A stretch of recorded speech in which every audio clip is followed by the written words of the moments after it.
I think one of the things that also drew us to this opportunity was we wanted to create a culture where we weren't just collecting royalties from the franchisee. Mm-hmm. You know, you've always been very interested in the entire family and the ability to create generational wealth for the entire family.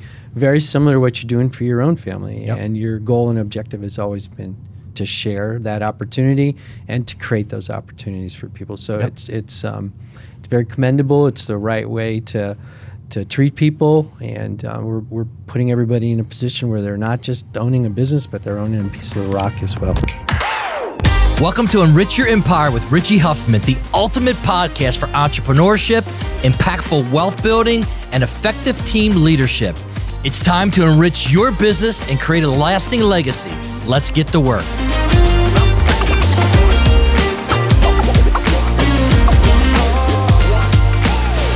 Hey guys, so today we had on Allan Greenberg, Chief Financial Officer here at Huffman Family Brands.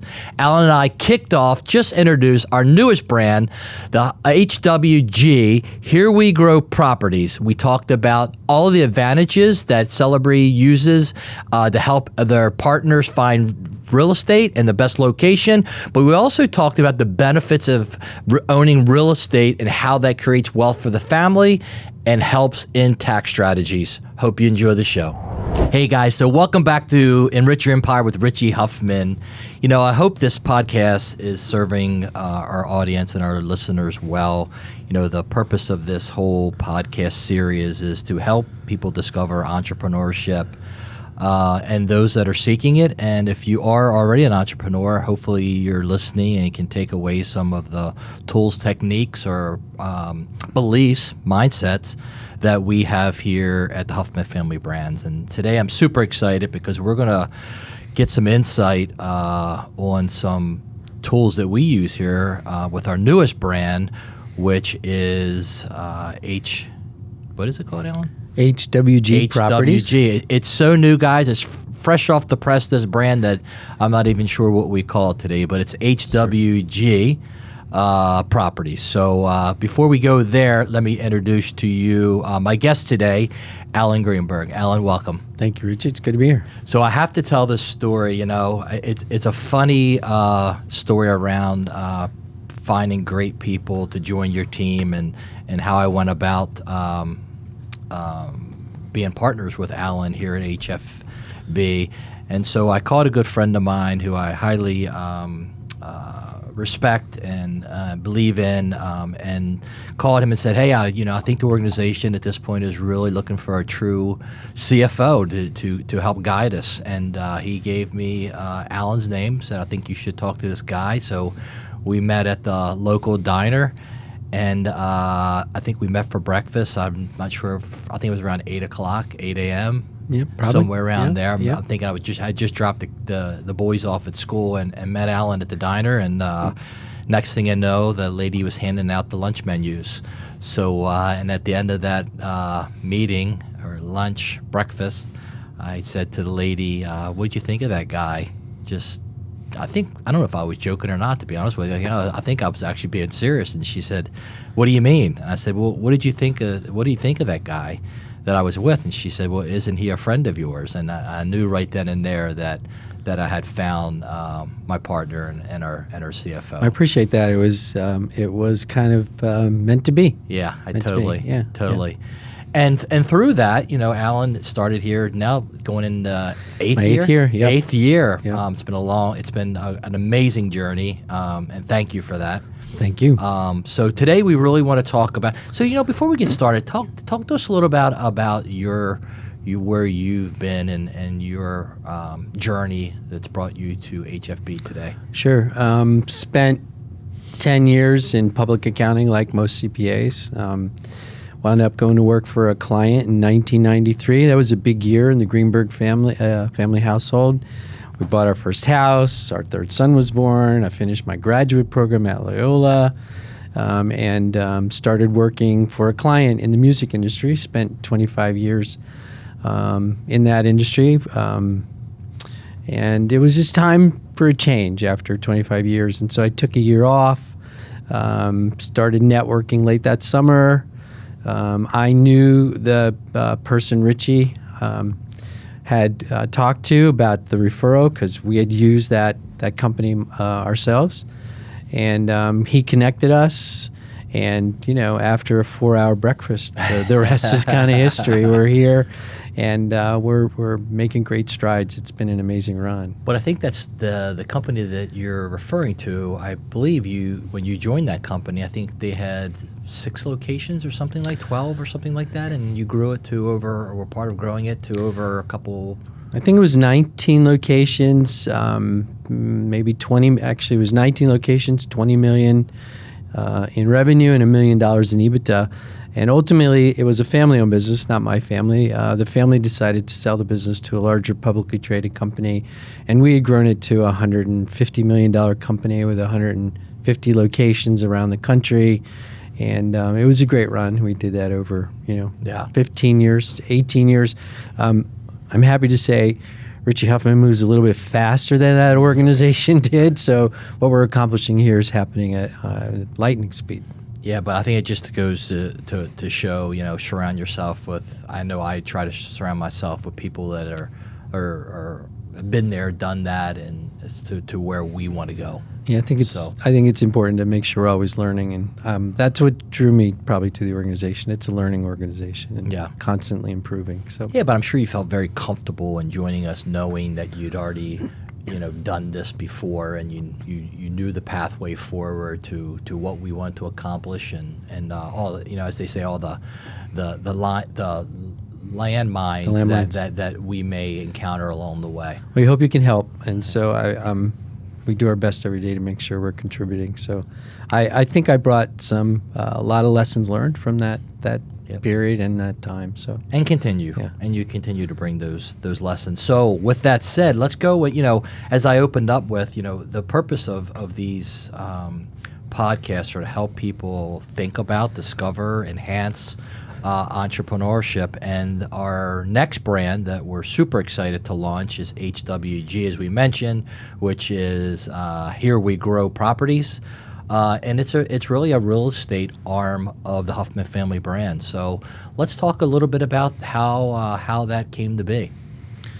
Well, I've been thinking about that. Not sure how it came to be. I think my recollection is you always owned some of your properties. You've been in the business 30 plus years, and when a piece of the property where you had a school was available, you'd negotiate with the landlord and the owner of the property to buy the property. And so when I got here, I think you probably had 3 or 4 properties that you owned. And, it became clear to us as we were expanding through the franchise journey that there's going to be more and more opportunities for us to identify properties that we could own inside of our own portfolio. And, what a greater opportunity than to own the real estate, also have a relationship with the franchisee. I think we'll get into some of those details today. And, in a model that I believe has mitigated and reduced a significant amount of risk to the investor and to the franchisee. It's a really great model. I think it holds a lot of opportunity for appreciation in the real estate, to create wealth in each, for the family and the investors. It's just a great model. So I think to full circle, to go back to your question, I think that's, you probably brought it to the table and said, look, we have all these opportunities. I already own a few. Right. Why don't we just, raise a fund, add additional capital and start to build a portfolio? And that's what we're doing. And I think now I reflect on how it got started also was the whole helping our franchise partners take down, if you want to call it, the best property that they felt was the right site for a Celebree school. Yep, it's true. But the sites were for sale, and our franchise partners really didn't have the working capital or the capital to do both, opening a school and buy the real estate. So that's where we discovered and took the path of buying the real estate and then creating the fund for our investors. And giving them the opportunity to invest. I think one of the things that also drew us to this opportunity was we wanted to create a culture where we weren't just collecting royalties from the franchisee. You know, you've always been very interested in the entire family and the ability to create generational wealth for the entire family. Very similar to what you're doing for your own family. And your goal and objective has always been to share that opportunity and to create those opportunities for people. So it's very commendable. It's the right way to treat people, and we're putting everybody in a position where they're not just owning a business, but they're owning a piece of the rock as well. Right, and I think we talk about that quite often. We talk about, we know that our franchise partners are using the Celebree School platform for many reasons, self-serving, which would be create wealth for their family, make an impact on their communities, and create a legacy for the family. So this real estate portfolio that we're developing of schools fits right into that objective of creating wealth for the family and to your point, and legacy. It does. I mean, real estate can be a legacy asset for many, many, many years. Part of estate planning all the time. So, yep. So talking about estate planning, so let's go there for a second. Let's talk a little bit about, some of the why do people invest in real estate, and why have we chose to use that as a tool? The tool. Real estate is generally an investment that stands the test of time. Let me just back up and kind of talk about our whole picture and the whole model here. I think it'll help me in that answering that question.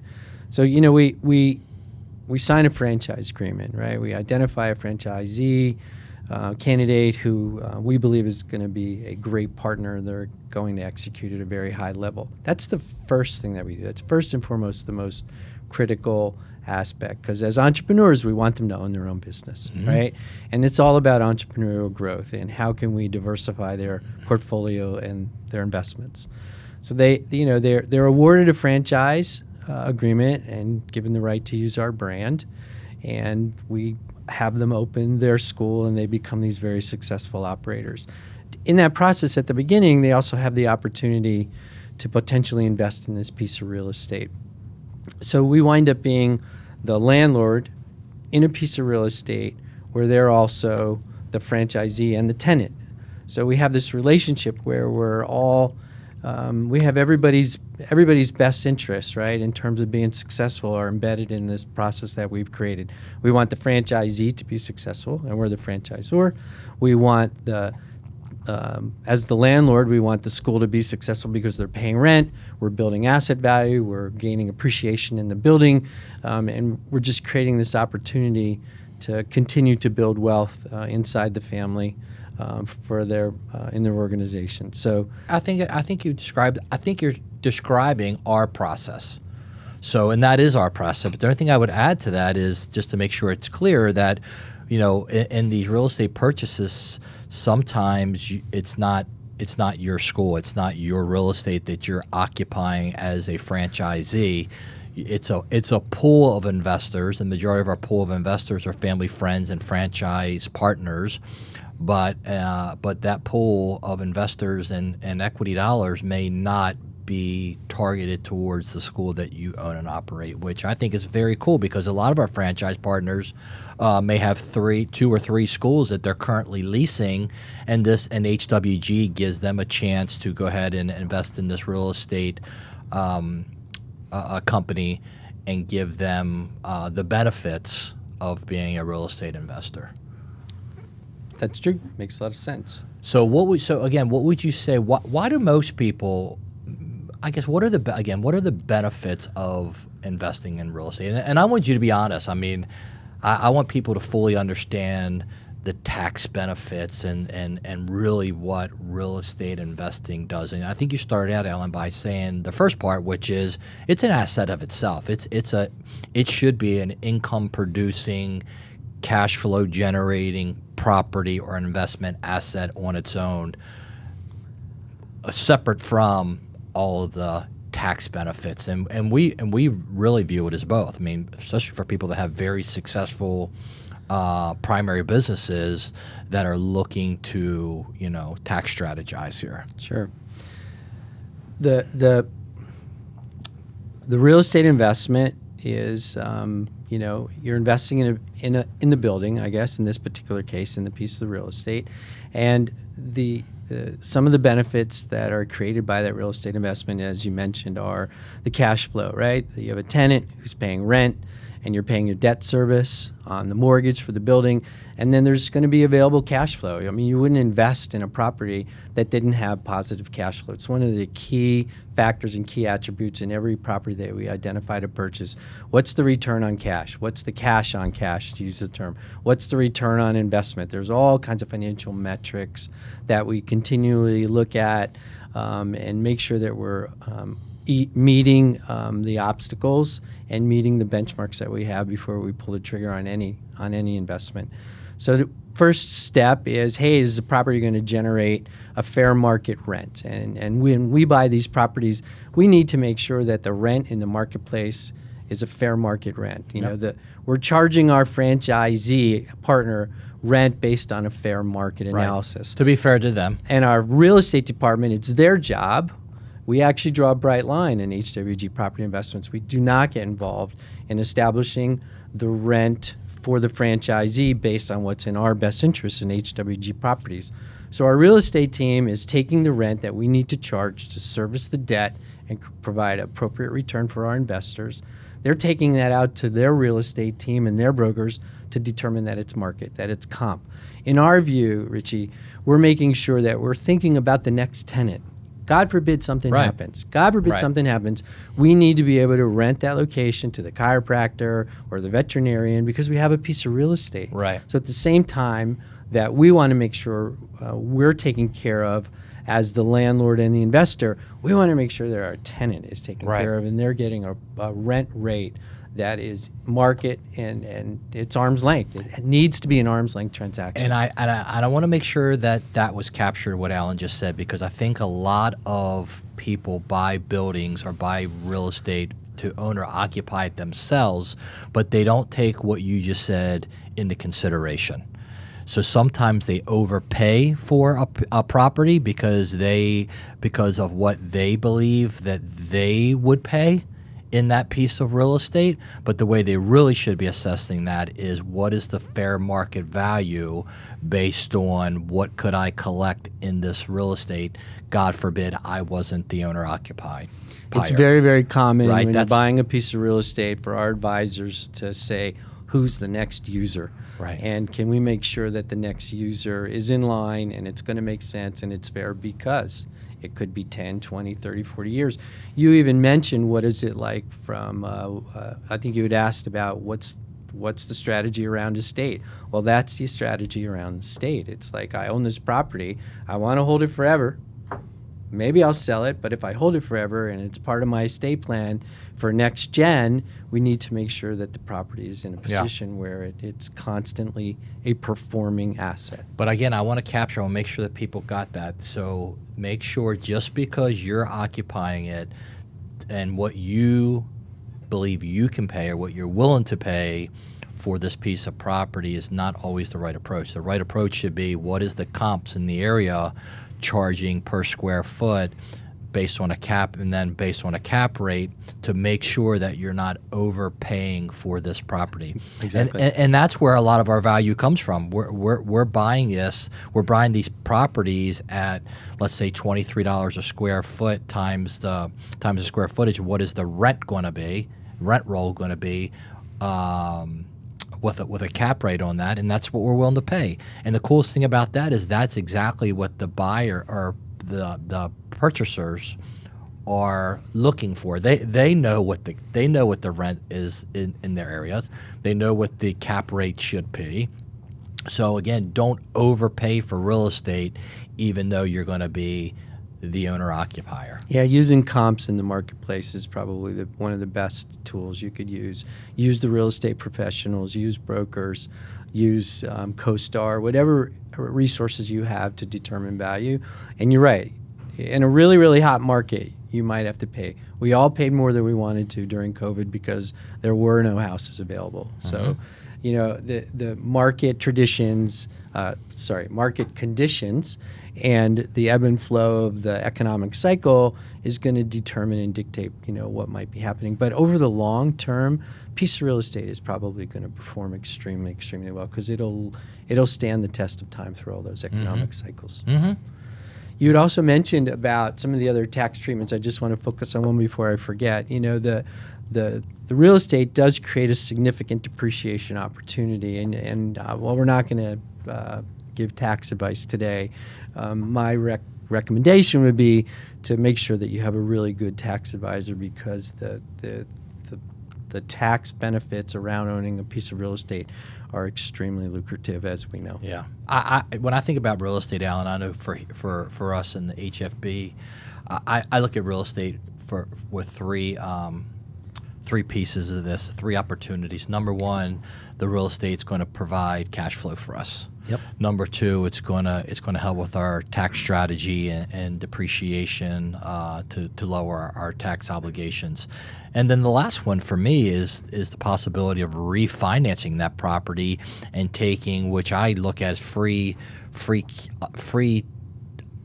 untaxable liquidity. It's a tax-free distribution. Yeah, distribution. Thank you. Out of that property. So that is like my three things I want to hear. I want my listeners to hear. Number one, does this thing cash flow, and what's the cash flow of this investment? Because it is an investment. Unlike other investments, this real estate has given me a huge tax deduction through depreciation. And then lastly, it gives me an opportunity to go in and take tax-free dollars equity out of a piece of property. So I don't know any other investment except for real estate that give me those three opportunities. Yeah, I think that's a great point, particularly the last one, and just simplify it even further. People do cash out refinances for their homes all the time. You get to do that in a commercial real estate investment as well. So you can maintain your principal and interest monthly mortgage payment and at the same time have the opportunity to free up some of that capital and cash that you've invested. It really is a wonderful opportunity. Yeah, and I know recent here, one of the things that we put in play is just to make sure that we don't over leverage on these properties and make sure that we stay below or at least at the 60% loan to value, so we're not fully leveraged on our properties. I think that's also a really key point, not maxing out the opportunity. Individual needs at particular times might dictate different decisions, but maintaining a strategy and the discipline of not being over leveraged is just good planning. Yeah, I mean, you really are the one that's spearheading HWG Properties. So, from what you can see and what we can see, what does this look like for us over the next 5 years, or in 5 years, I should say? Yeah, it's very, very exciting. We've been standing this thing up for less than a year. I think 8 months ago there was an idea. As recently as last Friday, we have a full strategy document. We have investment documents. We're talking about the property management decision. Somebody has to manage all these properties. So we're on a trajectory to try to identify 4 to 5 properties a year where we have the opportunity to own the real estate as the landlord. Again, I know this is a real estate discussion, but our primary focus is to open schools on the Celebree enterprise and the franchise side. And as those opportunities present themselves, we're generally looking for single-use buildings. There's Rite Aids are all over the place that are empty. They're a perfect size to put a Celebree school in, and many of them are for sale. So in those circumstances where all the stars align, we have a franchisee in a particular market. There's maybe a Rite Aid that's sitting on Main and Main. It's a perfect size. We have the opportunity to buy that location. Our franchisee has been well vetted, is the tenant. HWG Properties buys the property as the landlord, and we just have this vested interest in everybody being successful throughout the entire process. Based on that and the trajectory and what we've seen so far, I think we can do 4 or 5 of these properties a year. The average investment is probably a little over $5 million all in, all up. And if, run out the math, I think it's real easy to see an opportunity where we can own, 30, 40, 50 properties in the next 5 years. Maybe 50 is a little too much, but 30 or 40 properties, with a portfolio value approaching $200 million. I mean, it's going to be an exciting run, and I'm happy to be part of that. And we can see a very clear path to it. We really can. We really can. And that's what most people miss or can't see. Yeah. Is really that clear path to profitability, whether it's a business or it's a company. I think part of that success is because we're very disciplined. You bring discipline to the organization. I think that's important. A lot of companies, in my experience, get into trouble when they step too far outside of their core competencies, right? And so, while you might say real estate is not the childcare business, it kind of is, because we're searching for real estate for every single one of our tenants. So why not have the opportunity for some of that rent to come into the HWG portfolio, open that opportunity up to our franchisees to invest and create wealth and a win-win for everybody involved in the process every step of the way. And that was my next question. So what is our target of investors that are on this journey with us?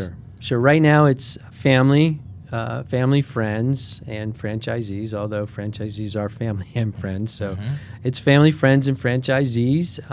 There's an opportunity for a franchisee to take out, to invest in a majority of the property with HWG Properties. When I say a majority, I'm talking about 48%. HWG Properties will be the lead investor and the managing partner. And but up to 48% of the investment is available to franchisees. So when I mentioned that, talking about being able to take down the majority of that minority interest, we have a couple of franchisees who've done that. We have a couple of franchisee partners who have taken a lesser amount. We're in the midst of doing a capital raise at this particular point in time with families and friends. And when they see the pitch deck and we we go through the presentation with them, there's just all this excitement to jump in and want to be involved. I haven't had a lot of trouble raising the capital. And so it's a lot of work, but it's going to pay off in a big way. Well, I think you mentioned a couple of the reasons why we're so successful in raising this capital. But number one, we're not buying any real estate that's speculative. Nope. Right. So we know exactly who our tenant is going to be. We know what the industry is going to be of that tenant. We know the tenant very, very well personally.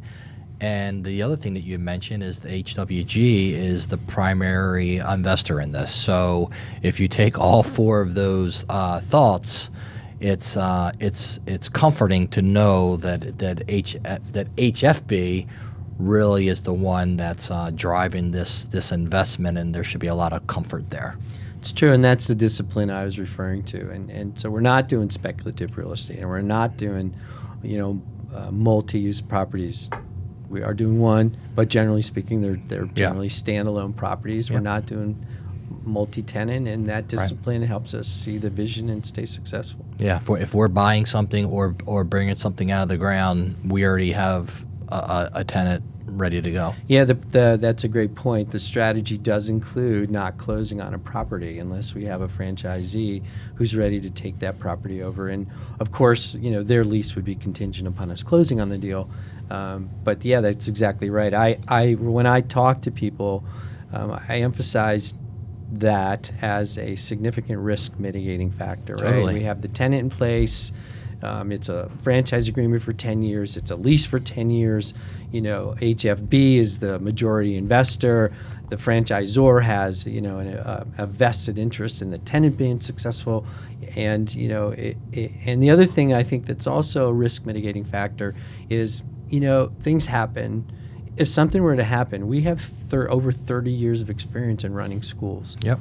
We can go in and run the school. So, in terms of, I just had an investor say, what happens if the school doesn't run? And my answer was, well, we'll run it because we've been doing it for 30 years, So, and that was comforting to them to know that risk has been mitigated in terms of their investment dollars. Well, and I think also you mentioned earlier the other part, if God forbid, for some odd reason, this does not continue to operate as a Celebree school, and I wouldn't know what that reason would possibly be. I can't think of it. That this is financially structured in a way that it will get market rent and we'll get another tenant in there. Always think about the next user in real estate. So I think that's a key point to emphasize.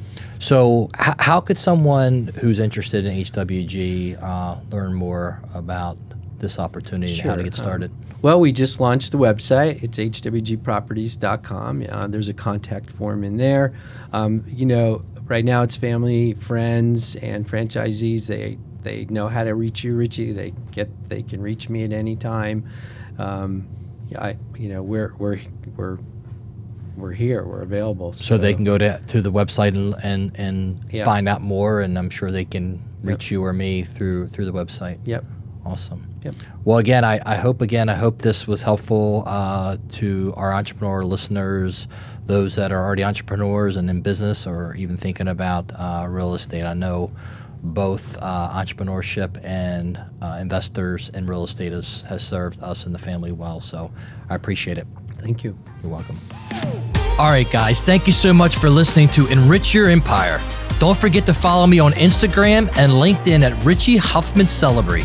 We've got more great episodes lined up for you, so check back with us soon. Until then, stay inspired, stay driven, and keep building your empire.